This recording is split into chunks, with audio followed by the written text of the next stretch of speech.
लेकर हाजिर हूँ मैं अशोक कुमार अंज। तो आइए चलते हैं खबरों की ओर।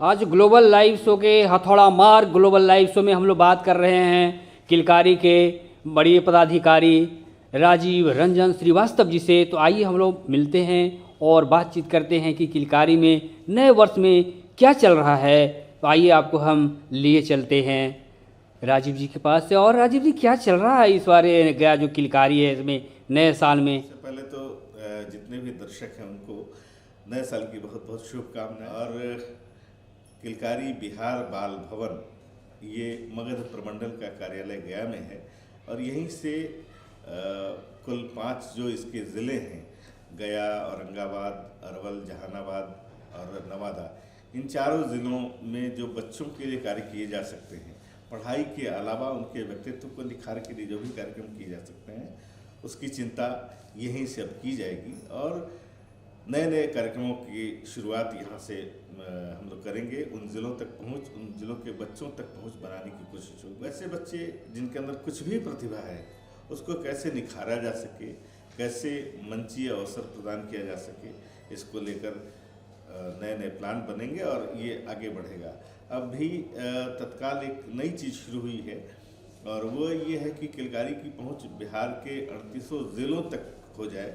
इसको लेकर गया प्रमंडल ने एक कार्यक्रम शुरू किया है जिसमें कि 5 ज़िलों के जो कस्तूरबा गांधी विद्यालय हैं उनमें से हर ज़िले से एक एक कस्तूरबा गांधी विद्यालय को चुना गया है और उन विद्यालयों में किलकारी की पहुंच होगी। किलकारी की जो गतिविधि हम अभी यहीं तक सीमित थे, अब उनकी गतिविधि वहाँ की जो 100 लड़कियाँ या 200 लड़कियाँ जहाँ जहाँ हैं उनके साथ किलकारी की गतिविधि की जाएगी। और ये 26 जनवरी से शुरू हो रहे हैं। माननीय जो राज्य परियोजना निदेशक हैं बिहार शिक्षा परियोजना के कार्तिकेय धन जी सर द्वारा ये कार्यक्रम शुरू किया जा रहा है और अभी इसको लेकर एक CRP कमिश्नरी रिसोर्स पर्सन के रूप में अलग अलग ज़िलों के लिए चयन किए गए हैं लोग, अलग अलग प्रमंडलों के लिए।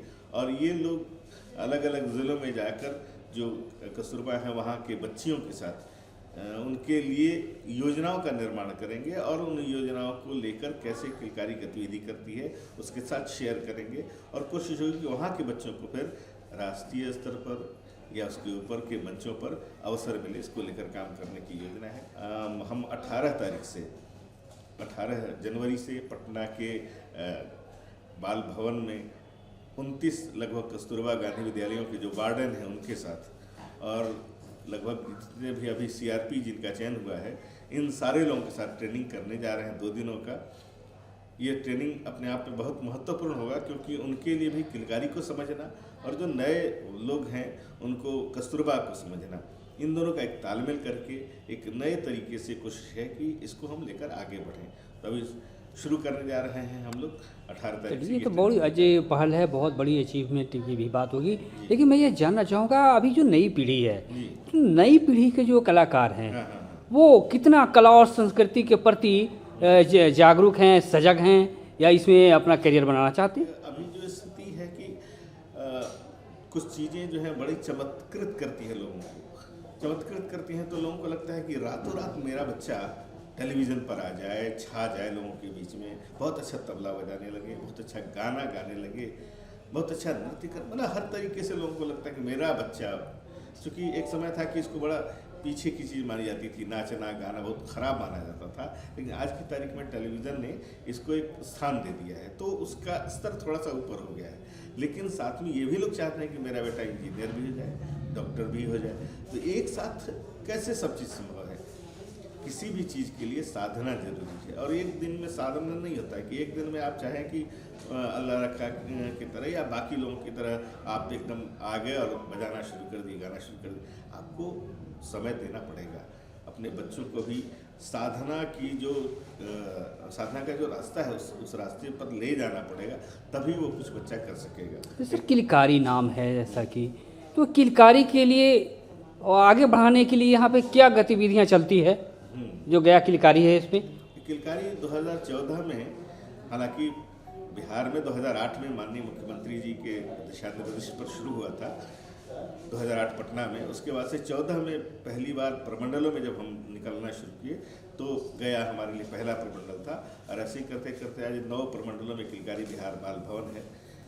हर जगह गतिविधि ये है कि बच्चे को एक रास्ता मिले, जो जिस विधा में अपने आप को लगता है कि हम बढ़िया कर सकते हैं, वैसे बच्चों को वहाँ से उस प्लेटफॉर्म पर लाया जाता है और वहाँ से फिर उसको आगे की ओर बढ़ाया जाता है। जैसे अभी कला उत्सव हुआ है राष्ट्रीय स्तर पर। आश्चर्य होगा आपको कि पिछले 3 सालों से जो राष्ट्रीय स्तर पर कला उत्सव हो रहा है, उसमें बिहार के बच्चे प्रथम और द्वितीय स्थान पर हर विधा में रह रहे हैं।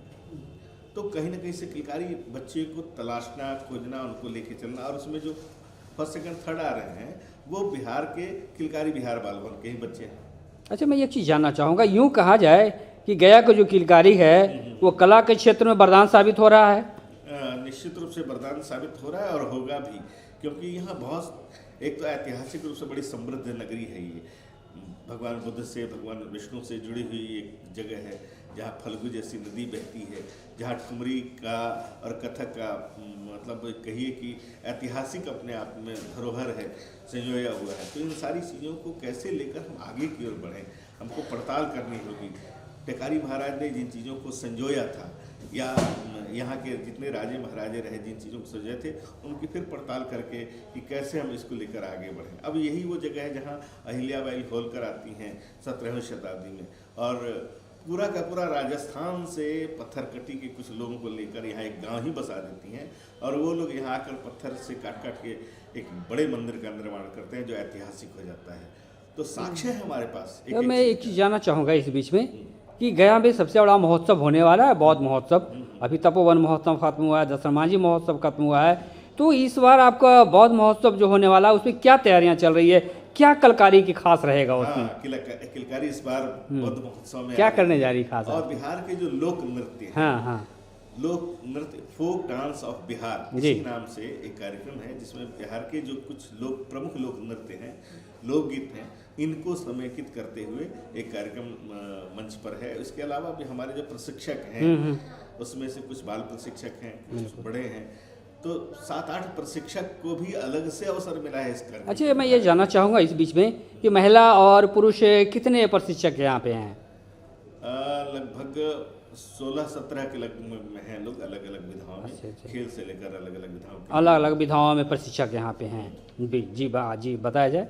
महोत्सव पे हम लोग बात कर रहे थे, कलाकारों की क्या भूमिका होगी उसमें? तो ये कलाकार वहाँ उस बौद्ध महोत्सव में जाएंगे और वहाँ अपने कार्यक्रम को देंगे। गायन वादन का दोनों का कार्यक्रम है, और कोशिश है कि बच्चे अच्छा करें। यही सब अवसर है जहाँ बच्चे को एक अवसर मिलता है, जहाँ से वो अपने आप को आगे बढ़ाने की कोशिश करता है। कोशिश है, और इस बहाने किलकारी चाहती भी है कि बच्चे को उचित अवसर मिले, अपने हुनर का सही प्रदर्शन करे और आगे की ओर बढ़े। तो बिल्कुल, तो हुनर का प्रदर्शन इस बार भी होगा, बौद्ध महोत्सव में होगा।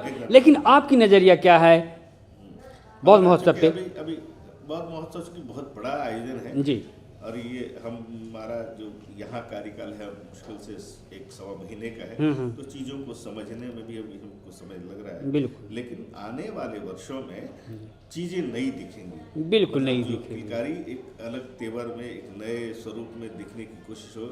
इसलिए हमारी जो पूरी की पूरी टीम है, वो पूरी की पूरी टीम अपने तरीके से लगी हुई है कि इसको कैसे, इन्हीं भी चीज़ों को कैसे हम नए सिरे से, नए तरीके से लोगों के बीच ले जाएं। तो इसको लेकर लगातार मंथन चल रहा है। बिल्कुल भाई, देखिए मंथन चल रहा है, सारे कार्यक्रम चल रहे हैं, और इस बार खास जो है बौद्ध महोत्सव की तैयारी यहाँ पे चल रही है। तो आइए आप वो एक परिचय करा देते हैं सर, एक छोटा सा परिचय अपना दे देंगे दर्शकों के लिए। मेरा नाम राजीव रंजन श्रीवास्तव है और कार्यक्रम समन्वयक हैं, प्रमंडल कार्यक्रम समन्वयक के रूप में यहाँ किलकारी बिहार बाल भवन में। तो अभी आप सुन रहे थे राजीव सर का ये किलकारी गया से। तो हम क्या कहेंगे कि नए साल में कलाकारों के उज्जवल भविष्य के लिए अब क्या संदेश देंगे, इसी के साथ हम लोग बढ़ेंगे समापन की ओर। जी बताएं। जो भी इस कार्यक्रम को देखने वाले बच्चे हैं जिनकी उम्र 8 से 16 साल तक है, उनके लिए किलकारी का द्वार खुला हुआ है, और किलकारी शुल्क नहीं लेती है, निःशुल्क एडमिशन है, निःशुल्क यहाँ प्रशिक्षण है। 8 से 16 साल तक का कोई धर्म, कोई जाति, कोई संप्रदाय जिसको लगता है कि किलकारी से जुड़ना चाहिए, आप सीधे आएँ और यहाँ आकर बातचीत करें हमारे साथ। एडमिशन होगा यहाँ 10 बजे से लेकर 5 बजे शाम तक प्रशिक्षण चलता रहता है, चाहे वो नृत्य का हो, गायन का हो, वादन का हो, नाटक हो, चित्रकला हो, हस्तकला हो, अलग अलग तरह के खेल हैं, बहुत सारी गतिविधियां हैं। उन सारी गतिविधियों में जहाँ लगता है कि वो आपका बच्चा जुड़ सकता है। अब बहुत सारे लोग हैं जिनको लगता है कि हमको बच्चे को तबला सिखाना है, और तबला सिखाने के लिए कहाँ जाएँ भाई, मुफ्त में तो कोई सिखाता नहीं है। किलकारी वो जगह है जहाँ निःशुल्क शिक्षा दी जाती है, आइए ना तबला सीखिए। बिल्कुल। तो देखिए ये किलकारी की बात हो रही है, गया की किलकारी जिनमें प्रतिभा है, जिनमें कला है, उनके लिए बिल्कुल वरदान बनने जा रही है, ऐसी मान्यता है। और इस मान्यता को चरितार्थ करने के लिए राजीव जी यहाँ पे उपस्थित है, जो आपको पूरी जानकारी दे रहे थे कि गया किलकारी में आएँ और निःशुल्क यहाँ पे नामांकन कराएं और जो भी कला है उसकी आप पूरी ज्ञान हासिल करें और तालीम हासिल करें। तो हम समापन की ओर बढ़ते हैं, और अभी आप देख रहे थे हथौड़ा मार ग्लोबल लाइव शो, और इसी के साथ हम बोलेंगे सर बहुत बहुत धन्यवाद। चलिए 9 वर्ष की शुभकामनाएं, और ऐसे ही मगध बढ़ता रहे, हमारी बहुत बहुत शुभकामनाएं। Thank you. प्रस्तुति को आज यहीं विराम देते हैं। बहुत बहुत धन्यवाद।